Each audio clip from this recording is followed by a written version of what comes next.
It's like, oh, man. Okay. Wow, Zach, Nerd HQ, man. It's pretty rockin'. When receiving an award, Robin Williams went on stage and took the opportunity to impersonate Arnold Schwarzenegger. You know, comedy is very hard. Comedy is about women with wonderful hands and a governor in California who talks like this. Man who said, welcome to California. A true American. Will Smith also delivered a spot-on Arnold Schwarzenegger impression. Arnold said, if you're going to be a movie star, the movies can't only be successful in America. You've got to go to every country in the world. You have to think of yourself as a politician running for the job of biggest movie star in the world. Between mannerisms and even the patience, Eddie Murphy turned into Michael Jackson for a few seconds. Did you? Yeah, you know, I met Bubbles, but Bubbles Bubbles had gotten too old. Bubbles was in the cage, like tripping, like, ah! And Mike was like, don't go near the cage. Another one who knows exactly how to impersonate the king of pop is Chris Tucker. Cool, because he called me sometimes to check up on me, see how I'm doing. He's like, how you doing, Chris? And when he really missed me, he called me Christmas. Hey, Christmas, how are you? We go to the movies. Both of us like going to the movies. So we go to the movies, but it's hard because Michael got to sneak in the movie right before it starts. So Michael come in there like with a ninja suit on. He's hiding and all black. All of a sudden, I'm sitting there, where's Michael? And then I turn around, he's like, hey, Chris. I'm like, oh, man. How long you been here? About 5 minutes. I'm sorry. And we watching the movie, he's the loudest person in there. Really? Yeah, he's watching the movie like, hee hee. Simon Pegg went on the Graham Norton show and impersonated Queen Elizabeth while recalling a bizarre encounter he had with her. I met her at the Narnia premiere, and she, I thought I broke her, to be honest. I was standing next to young Joe McElderry, the X Factor winner. Aww. And she said, and you're a musician? To him. Well, someone whispered that he was in her ear. And then she came up to me and she went... And I swear it was like 30 seconds, and I started to bead sweat. And then she just went, and what do you do? Like that, and I almost hugged her because I thought, thank God, you're still with us. And then the brilliant one was Philip came by, and because I played a mouse in Narnia, did the voice of a mouse, and someone told him what I was doing, and he said, when did you realize you had the voice of a mouse? Jim Carrey exaggerated the accent, the laid-back vibe, and even that classic finger-rubbing gesture, resulting in one of the funniest Matthew McConaughey impressions. It's on a Matthew McConaughey. You're gonna have to come real close with the microphones. All right. Is there a secret? Is there a tip to doing this? Oh no, it's real simple, Dave. It's real simple. All I gotta do is let go of the illusion that I exist. Drive around in my Lincoln, rolling this booger.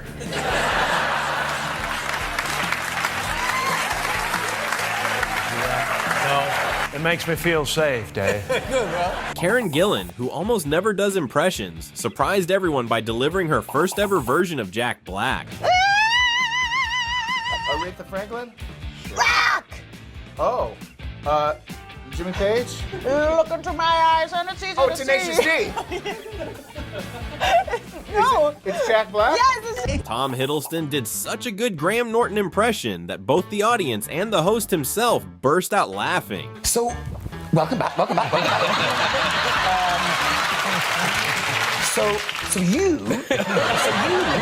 never been on the show. On Jimmy Kimmel Live, Jamie Foxx delivered a Mike Tyson impression and nailed both the boxer's voice and mannerisms. Through the drive-thru at Kentucky Fried Chicken or something like that. Hi, this is Mike Tyson.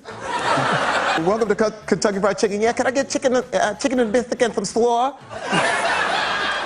What's that you say, sir? I want slaw, lots of slaw.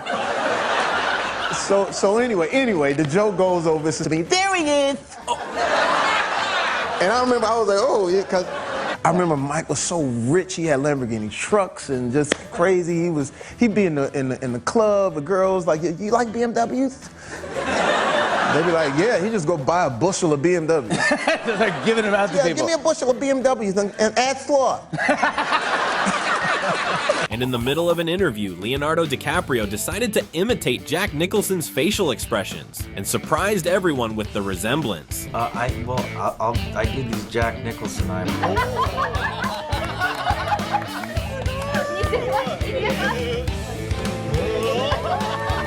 If there's anyone known for mastering voices, it's Aries Spears, and his Snoop Dogg impression is one of the easiest to recognize. First time I actually met Snoop, he had this big trailer. I told all the people, I had told his handlers, I said, look, y'all gotta let me meet Snoop. So I walk in the trailer, I have my speech prepared. He's sitting in a big circle with, him and his boys, and they passing around a blunt. That's weed for the white folks. So he's passing around the blunt, and eventually it comes to me, and at that time, I ain't smoked. So I told him, I said, look, man, I appreciate the offer, but, that's not really what I do. And as cool as he could be, he just was like, hey, dog, I really respect that. I like the fact you keep it clean and you keep it thug thizzle. Then he turned to his boy and he said, get that out of my trailer. This time, Benedict Cumberbatch didn't even need many words. Just his expressions made it obvious he was impersonating Mark Ruffalo. I don't know, because this looks like recycling to me, but maybe, is that where the food goes? I don't know. It's too many bins. While promoting Jungle Cruise, The Rock decided to imitate Emily Blunt's British accent and sharp attitude, with her standing right beside him. Because with her British sense of humour, No. as she likes to say, No, I don't. British I've never sense said of humour. I've never said it. It gets worse. British sense of humour. Tom Hiddleston started impersonating Robert De Niro with such accuracy that De Niro himself, right next to him, was impressed by the resemblance. So, we're sitting here like a couple of regular fellas. I mean, you do what you do, I do what I gotta do. But if it's between you and some poor bastard whose wife you're gonna turn into a widow, brother, you are going down. Resembles the players. Hi, Shaq. How are you? I'm good. I see you doing a lot of commercials these days. I played a long time in basketball. It's one of the most dominant sides. I have a lot of fun doing the commercials. Buick, y'all know all my commercials, but I've always been a Renaissance man. And Benedict Cumberbatch showed he knows how to imitate his fellow cast members. This time, it was Tom Hiddleston ordering a snack. Your Big Mac, please. And some fries. And a shake too. And some chicken nuggets. And while you're at it, can I have a quarter pound of cheese? And a fillet of fish if they still do this. Thanks. Meanwhile, Simon Helberg from The Big Bang Theory decided to impersonate Nicolas Cage, and the result was way more exaggerated than you'd expect. He's talking about filing something to a psychiatrist, and he's like, you have to put it in the right file, according to alphabetical order. A, B, C, D, E, F, G, H, I, J, K, L, M, N, O, P, Q, R, S, T, U, V, W, X, Y, Z. Russell Brand confronted Jimmy Fallon about his impressions, but the conversation turned into a joke, and he ended up becoming a target himself. You satirized me with hate crimes about the way I talk. Oh, hello, I'm England, oh, rattle, oh, got me like that. Can I just say, that doesn't sound much different than your first voice. It's very similar. That's what I mean. That's what I mean. And that's what I'm talking about. When you come out, you're very flowy and very high-pitched and very outgoing, and your arm move, and you're looking, and you're singing, and you're sexy and unbuttoned, and fantastical, and beautiful, and just stupendous. Jimmy? Yes? This is anti-bullying week. No. Some people seem like they were born to impersonate anyone, like Jamie Foxx and Jay Farrow, who decided to share the stage and impersonate two celebrities at the same time. The targets were Oprah and Jay-Z. All right, cool.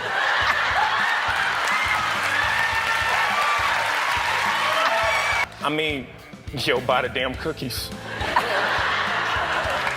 Hey, come on. Everyone get the cookies!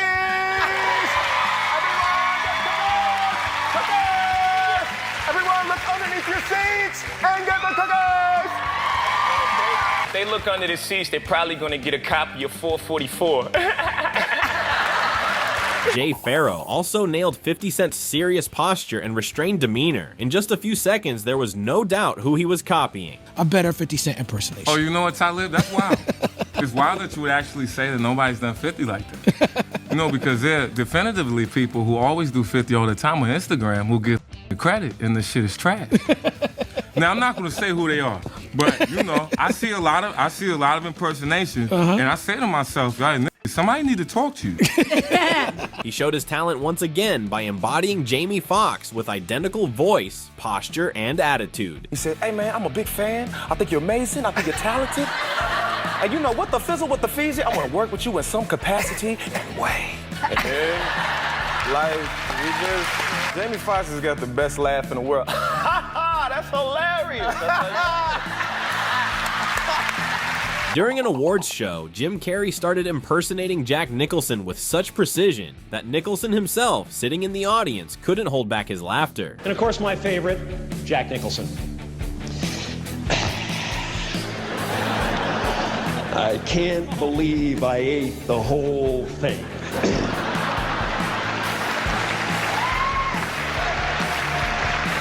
As if by magic, he immediately followed it up with a Robert De Niro impression, and it was perfect. Remember Robert De Niro's?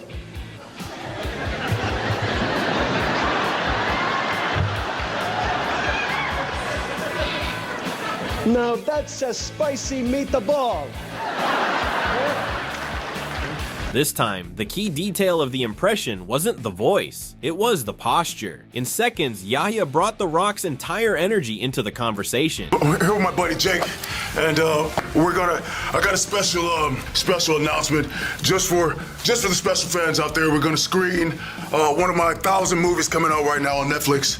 We did number one. We just crossed 2 trillion streams. Oh yeah, there we go, buddy. If you smell. And who would have imagined that Ariana Grande could imitate Shakira so well?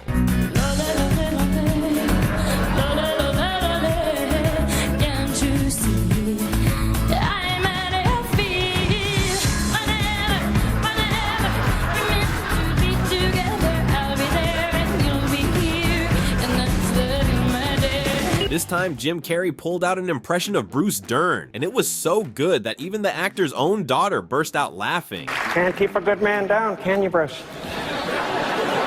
Can ya? You look at me when I'm talking to you, son.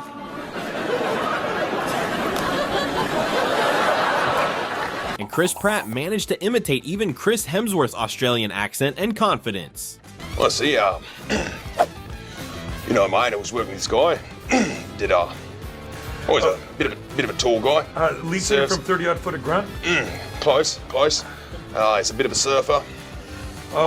Heath Ledger? No, close. The other Thor, side of the country, Thor. mate. Yeah, Thor. All it took was the signature smile and soft voice, and within seconds, Sarah Paulson had turned into Drew Barrymore. I'm so, thank you.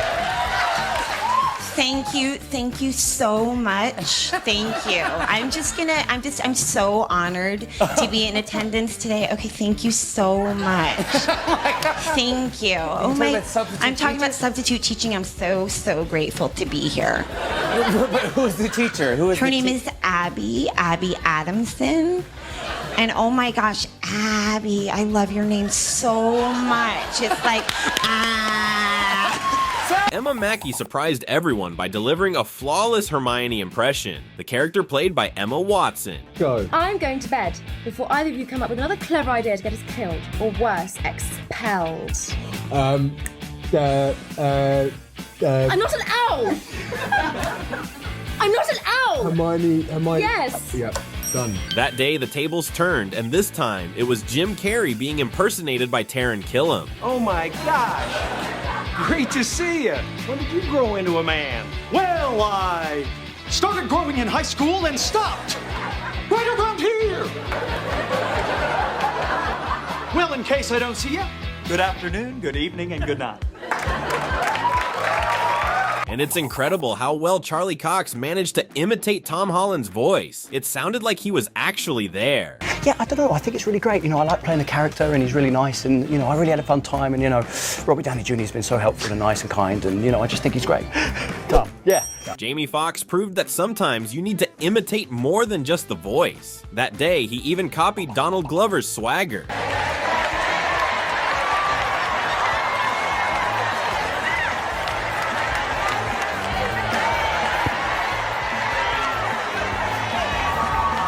Ryan Reynolds is always messing with Hugh Jackman in interviews and events, and this one was no different. I don't like Ryan Reynolds at all. Hugh He's an Jackman. absolute cock. Yeah. Godfrey's impression of Steve Harvey was so accurate that it triggered instant laughter.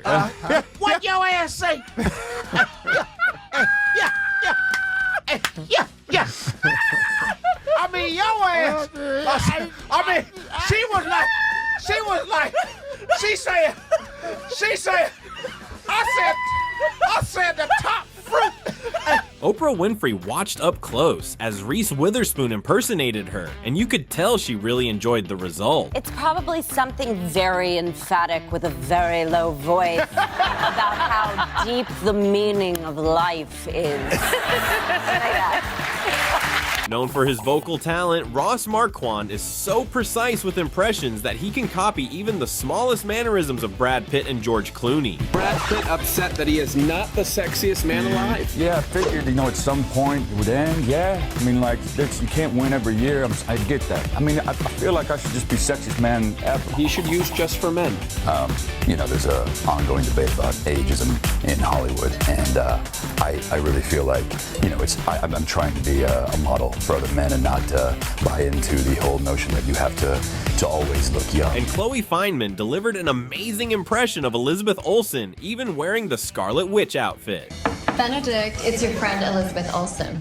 Hey, Lizzie, you made it. And you're in costume. Well, I love Marvel. This time, no costume was needed. Kate McKinnon simply imitated Gal Gadot's reserved manner, and it felt like she was right there. I love to go to the beach. I love to paddleboard. I love to watch my children run on the sand. I love to go to the Maldives. The Maldives? The Maldives.